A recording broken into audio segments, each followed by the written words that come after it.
आज मैं आपको एक स्टोरी बताना चाहती हूँ जो कि मेरी यूट्यूब जर्नी की एक ऐसी गलती जो ऑलमोस्ट सब कुछ ख़त्म कर देती है। लेकिन सच बताओ, वही गलती मुझे बहुत बड़ा एक लेसन दे गई। By the way, hello everyone, my name is Samriddhi and welcome back to my channel. I hope मेरे साथ आप जुड़े रहेंगे। आज की ये स्टोरी मेरे यूट्यूब मिस्टेक के बारे में। मुझे ना यूट्यूब बहुत सालों से स्टार्ट करना था, पर क्या था, मेरे पास ना नीश ही नहीं था कि एग्जैक्टली मैं क्या करूं। और एक तो ना कॉन्फिडेंस नहीं था, अपने आप को दिखा नहीं सकती थी। एक तो मुझे ऐसा नीशे चाहिए था कि अपना फेस भी ना दिखा सकूं, अपनी वॉइस भी ना डालूं, ऐसा कुछ चाहिए था मुझे। फेसलेस चैनल है, उसमें बहुत हाई एडिटिंग होती है एंड वो एक तो मैं उसमें इतनी अच्छी नहीं हूँ, इसलिए मुझे समझ भी नहीं आ रहा था कि एग्जैक्टली मैं करूँ तो क्या करूँ। 3 साल पहले ना मैं एक ऐसे स्क्रॉल कर रही थी, एक तो सोच भी रही थी कि क्या करूँ, एंड स्क्रॉल कर रही थी यूट्यूब पे। देखती मुझे ना एक के ड्रामा के बारे में था एंड मैं एक तो के ड्रामा की ह्यूज फ़ैन थी। मुझे लगा ये लोग बना सकते हैं इस पर चैनल, क्यों ना मैं भी चैनल स्टार्ट करूँ कोरियन ड्रामा, चाइनीज़ ड्रामा के लिए। एक तो मुझे बहुत पसंद है। सो देन मैंने स्टार्ट कर दिया एंड सबसे पहले तो मैं बहुत कंसिस्टेंट थी और मैं ना टॉप 10 सी ड्रामास के ड्रामास ऐसे करके डालती थी। 1 महीना बहुत कंसिस्टेंट थी। बट रहते ना, जो हम न्यू क्रिएटर रहते हैं तो उनको ना एक हाई एक्सपेक्टेशन रहती है, और मेरी भी उस टाइम हाई एक्सपेक्टेशन थी। मुझे लगा ऐसा क्यों हो रहा है कि मुझे जैसा चाहिए वैसा क्यों नहीं हो रहा है, मैं सेटिस्फाइड नहीं थी उस टाइम। यूट्यूब में आना हो तो पेशेंस होना बहुत ज़रूरी है। मेरा कंसिस्टेंट था, वो छूटने लगा था।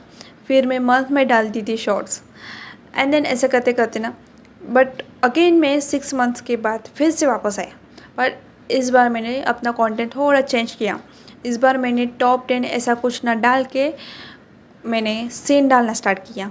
जो भी मैं ड्रामास देखती थी उसके सीन डालती थी, उस पर कुछ ऑन स्क्रीन टेक्स्ट डालती थी। एक तो मैं ऑन स्क्रीन ऐसे क्यूरियस वाले टेक्स्ट डालती थी जिससे लोगों को मतलब थोड़ा क्यूरियस हो और वो कमेंट्स करे, इससे मुझे और एंगेजमेंट मिले। 6 मंथ्स के बाद मैं बहुत कंसिस्टेंट होने लगी। एक तो सीन डालना स्टार्ट किया था, सॉन्ग्स डालना स्टार्ट किया था, तो इससे क्या हो रहा था कि मुझे ना एंगेजमेंट अच्छे से मिल रही थी। मेरे शॉर्ट्स वायरल होना स्टार्ट हो गए थे एंड मुझे सब्सक्राइबर मिलना भी स्टार्ट हो रहे थे। सब कुछ अच्छे से जा रहा था। एक तो ना मुझे दिन में 500,000 सब्सक्राइबर मिलते थे एंड सब कुछ अच्छा चल रहा था। मुझे लगा अभी मेरा चैनल ऑलमोस्ट मोनेटाइज होने वाला था। यूट्यूब से आया कि आप अपना चैनल मोनेटाइज कर सकते हैं एंड मैं बहुत खुश थी उस टाइम कि यार फाइनली मेरा चैनल मोनेटाइज होने वाला है। बट फिर मैंने अप्लाई किया एंड बहुत एक्साइटेड थी मैं। एंड देन उसके कुछ दिन के बाद मुझे यूट्यूब से फिर से मैसेज आया कि मेरा चैनल डीमोनेटाइज हुआ है because of reuse and copyright content की वजह से। बट सच बताओ, मुझे ना कॉपीराइट के बारे में इतना गाइडेंस नहीं था। आई मीन कॉपीराइट्स के बारे में पता था, बट मुझे लगा कि लाइक बाकी लोग डालते हैं शॉर्ट्स में कुछ प्रॉब्लम नहीं होता होगा। मुझे लगा वीडियोस में ऐसा प्रॉब्लम होता है बट शॉर्ट्स में ऐसा प्रॉब्लम नहीं होता। चैनल डिमोनेटाइज हुआ तो मुझे ना बहुत बुरा लगा था उस टाइम, क्योंकि मेरा पूरा टाइम उसमें जाता था। एक तो पूरा दिन मैं उसमें डालती थी कौन सा सीन लूँ। सीन ऐसे चाहिए थे कि लाइक जिससे लोग ना वहाँ पे ठहरे कि वीडियो पूरा तक एंड तक देख, नेक्स्ट डे के लिए भी ऑलरेडी रेडी रखती थी बिकॉज मुझे प्रॉब्लम ना हो। इसलिए सब कुछ मतलब मेहनत करने के बाद आपको जब फिर ऐसा रिज़ल्ट मिलता है तो थोड़ा बुरा लगता है। मैं मानती हूँ कि मेरे कंटेंट ओरिजिनल नहीं थे और यही मेरी बड़ी मिस्टेक थी कि मेरे कंटेंट ओरिजिनल नहीं थे। बट एक बात है, उस चैनल से बहुत कुछ सीखी हूँ। आफ्टर डीमोनेटाइज मैं थोड़ा डीमोटिवेट हो गई थी कि यार लाइक अब कुछ नहीं कर सकती। 21 के बाद रीअप्लाई कर सकते थे, मुझे रीअप्लाई करना नहीं था। ऑलरेडी मुझे पता है कि अब रिज़ल्ट क्या है, और मुझे लगा फिर से मैं रीअप्लाई करूँगी और मुझे फिर ऐसा ही कॉपीराइट के लिए आया तो मुझे कॉपीराइट स्ट्राइक नहीं मिले थे कि मेरा चैनल सस्पेंड हो गया है, ऐसा कुछ नहीं था।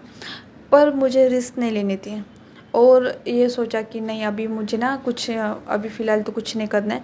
टाइम मुझे ना ब्रेक भी चाहिए था बिकॉज़ इतना सब कुछ होने के बाद जो हम एक्सपेक्ट करते वैसा नहीं होता है, तो इसलिए मुझे थोड़ा ब्रेक चाहिए था। मुझे टाइम चाहिए था सोचने के लिए कि एग्जैक्टली मैं क्या करूँ। बाद में 1 साल के बाद फिर से वापस आई, बट इस बार मैं कुकिंग चैनल के साथ आई थी। मुझे ना खुद का ओरिजिनल कुछ करना था, बिकॉज़ मैंने ऑलरेडी एक मिस्टेक की थी एंड उस मिस्टेक से मैं सीखी भी हूँ और फिर से मुझे ये मिस्टेक नहीं करनी थी। कुकिंग चैनल अच्छे से चल तो रहा था, व्यूज़ अच्छे से मिल तो रहे थे। इस बार मैंने हाई एक्सपेक्टेशन नहीं रखी थी, बिकॉज़ मुझे पता है कि यूट्यूब में आना हो, ओरिजिनल होना है तो एक्सपेक्टेशन ज़्यादा मत रखो। पेशेंस के साथ आई थी कि नहीं, मुझे पता है कि एकदम से कुछ नहीं मिलता है, बस कंसिस्टेंट होना चाहिए। पर क्या हुआ कि मैं कुकिंग चैनल स्टार्ट तो किया था, बट ना मैं सेटिस्फाइड नहीं थी जैसा मैं सोच रही थी। अगेन मैं सोच में पड़ गई थी, मैं अभी एग्जैक्टली करूँ तो क्या करूँ, ना सोचना क्या करूँ। सर्च करती थी नीचे कुछ ऐसा चाहिए मुझे कि यार फेसलेस भी हो, अपने खुद का हो, ऐसा कुछ बस मैं सोचने में डालती थी। फिर मुझे 2025 में लगा कि नहीं, मैं मुझे फिर से करना है। बट मेरा कुकिंग चैनल तो था, मैंने एकदम से उस पर भी गिव अप नहीं किया था। मेरा ओल्ड चैनल था जो मैंने बोला कि उसमें जिसमें मैं ड्रामास डालती थी। मैंने सोचा इस बार मैं क्या करती हूँ, उस पर ना कुछ ऐसे कंटेंट डालती हूँ एंड देन मैंने स्टार्ट भी किया। 2 साल के बाद आई थी। एक्चुअली मुझे अपनी खुद की वॉइस पसंद नहीं थी and I don't know why, because मैं इतनी कंफर्टेबल नहीं थी अपनी वॉइस से जब मैं रिकॉर्ड करके सुनती थी। और इस बार मुझे खुद का कुछ ओरिजिनल करना था, तो इसलिए मैं सोचा कि नहीं, इस बार मुझे अपनी वॉइस यूज़ करनी है एंड उससे मुझे अपना कॉन्फिडेंस भी मिलेगा। तो अपनी वॉइस के साथ मुझे कंफर्टेबल होना था, इसलिए मैंने क्या किया कि रैंडम टॉपिक्स लेती थी और उसमें अपना वॉइस रिकॉर्ड करती थी और उसके बाद सुनती थी एंड देन पता नहीं मैं अपने आप कंफर्टेबल फील होने लगे, यार ये मेरी वॉइस है, अच्छी तो है, इतनी बुरी तो नहीं है मेरी वॉइस। फिर मुझे ऐसा फील होने लगा। जब तक आप अपनी वॉइस से खुद से कंफर्टेबल नहीं होते हो, अपने आप अपनी वॉइस से प्यार नहीं करते हो, तब तक आप ना कुछ नहीं कर सकते। मैं कंफर्टेबल हो गई अपनी वॉइस से, देन मैंने स्टार्ट कर दिया। रैंडम टॉपिक्स लेती थी, अपनी वीडियोस डालती थी। बस मुझे ऑलरेडी पता था कि वहाँ पे मेरे ड्रामा के सब्सक्राइबर है, ये उनके लिए ये निशे बहुत अलग होने वाला है। बट मुझे ट्राई करना था। मुझे लगा एटलीस्ट ट्राई करने में क्या जाता है, एक बार रिस्क तो लेना चाहिए ना। देन मैंने रिस्क लिया, डाला। मैं डिसअपॉइंट नहीं थी कि मुझे जैसा मैंने सोचा था वैसे नहीं मिला, बट एक्चुअली मेरा वहाँ पे कॉन्फिडेंस बिल्ड हुआ, ये मेरे लिए बहुत अच्छी बात थी। एंड देन मैंने सोचा इस बार जो मेरा कुकिंग वाला चैनल है वहाँ पे मैं डालती हूँ। एंड ये जो मेरा चैनल है ये पहले कुकिंग के लिए था, जो मैंने आपको बोला ना कि मैंने 1 साल पहले स्टार्ट किया था, ये मेरा चैनल कुकिंग के लिए था। फिर मैंने सोचा इसी चैनल पे अपना वीडियोस डालना स्टार्ट कर दूँ, तो मैंने जो मेरे ओल्ड वाली वीडियोस थे सब डिलीट कर दी एंड देन मैंने स्टार्ट कर दिया। पर ना मुझ में इतना करेज नहीं था, कॉन्फिडेंस नहीं था कि अपने आप को शो कर सकूं। मैंने ऑलरेडी बताया कि मैं कॉन्फिडेंस नहीं थी, इसलिए मैं मास्क पहनना स्टार्ट कर दिया था, वो तब बोलना स्टार्ट कर दिया। बट जो मेरा फर्स्ट वीडियो था, कभी मैंने ना कैमरा के सामने ऐसे कभी बात नहीं की थी, तो इसलिए कंफर्टेबल नहीं थी। स्क्रिप्ट भी रखी थी कि हाँ ये बोलना है मुझे, ऐसा करना है एंड देन मैंने स्टार्ट कर दिया था। बट उसके बाद पता नहीं मेरा पूरा ना ब्लैंक हो गया था कि यार मुझे क्या बोलना है। एंड मैंने ऐसे 2-3 बार शूट करती गई, उसके बाद मैं कंफर्टेबल हो गई और जो मुझे बोलना था मैं बोल दिया। एंड फाइनली मैंने अपना फर्स्ट शॉट रिकॉर्ड कर दिया एंड वो मैंने शॉट डाला था। उस टाइम मैं बहुत नर्वस थी, इवन मैंने मास्क पहना था बट स्टिल मैं बहुत नर्वस थी। 1-2 व्यूज़ भी मुझे बहुत मुश्किल से मिले थे। देन 2 दिन के बाद थोड़ा मेरा वीडियो पुश होने लगा एंड थोड़े मुझे 100-200 ऐसे व्यूज़ मिले थे। एक्चुअली मेरे लिए 100-200 भी बहुत व्यूज़ थे, बिकॉज़ मैंने अपने आप को कभी दिखाया नहीं था पब्लिकली। मैं कंसिस्टेंट थी, अपनी वीडियोस डालती गई। बट इस वजह से क्या कॉन्फिडेंस बढ़ गया और फिर सोचा कि नहीं, अभी मुझे अपना फेस रिवील करना चाहिए। देन मैंने अपना फाइनली फेस भी रिवील कर दिया। जब मैंने अपना फेस रिवील वाला वीडियो डाला था, उस टाइम भी मैं नर्वस थी। एक तो मुझे पता नहीं थे कि लोगों के रिएक्शन क्या आएंगे। लोगों ने सिर्फ मुझे मास्क पहन के देखा था, तो डिसअपॉइंट तो नहीं हो गए ऐसा मुझे लग रहा था। तो मैं ओवर थिंकिंग एंड ज़्यादा करती हूँ।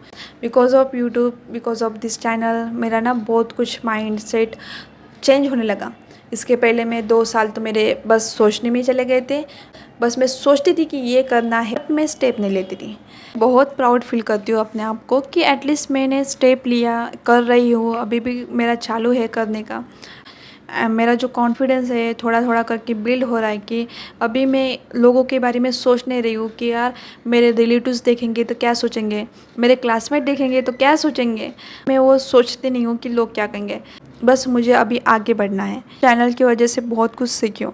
बस मुझे इस बात का रिग्रेट होता है कि काश मैंने पहले स्टार्ट किया होता, काश मैंने सोचा नहीं होता कि लोग क्या कहेंगे क्या सोचेंगे, ये नहीं सोचा होता। एनीवे, एटलीस्ट मैंने इस बार तो ट्राई किया। अभी मुझे 2026 में तो ऐसा तो नहीं लगेगा कि यार मैंने ट्राई नहीं किया था। अगर आप भी गलती कर चुके हो या फेल हुए हो, याद रखना मिस्टेक का मतलब एंड होना नहीं है। कभी कभी वही एक नई शुरुआत का रीज़न होती है। Thank you so much for watching my video. I will see you in the next video. For now, bye bye.